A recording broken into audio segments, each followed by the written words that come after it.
Beijing/Shanghai, Reuters. China's trade with North Korea edged up to $388 million $524 million, in November but remained around its lowest levels this year, data showed on Saturday, December 23, as tough sanctions continue to slow business with its isolated neighbor.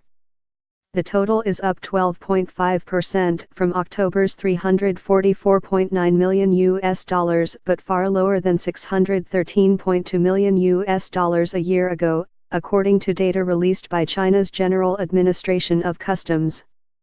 While the data shows a monthly pickup, China's trade with North Korea has been slowing since the latest United Nations penalties came into force on September 5, banning Pyongyang from selling coal, iron ore, lead ore and seafood abroad. The world's second largest economy bought goods worth $100.18 million from North Korea in the last month, up from $90.75 million in October but lower compared to $262.2 million a year ago, data shows.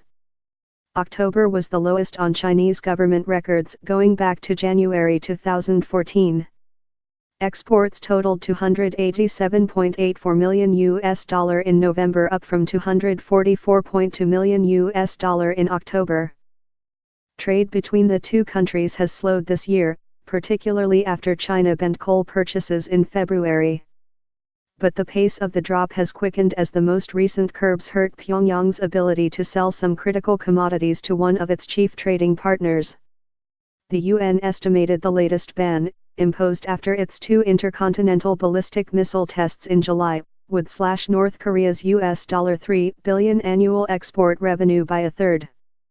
On Friday, the UN Security Council imposed new sanctions on North Korea for its November 29 intercontinental ballistic missile test aimed at limiting its access to refined petroleum products and crude oil as well as its earnings from workers abroad.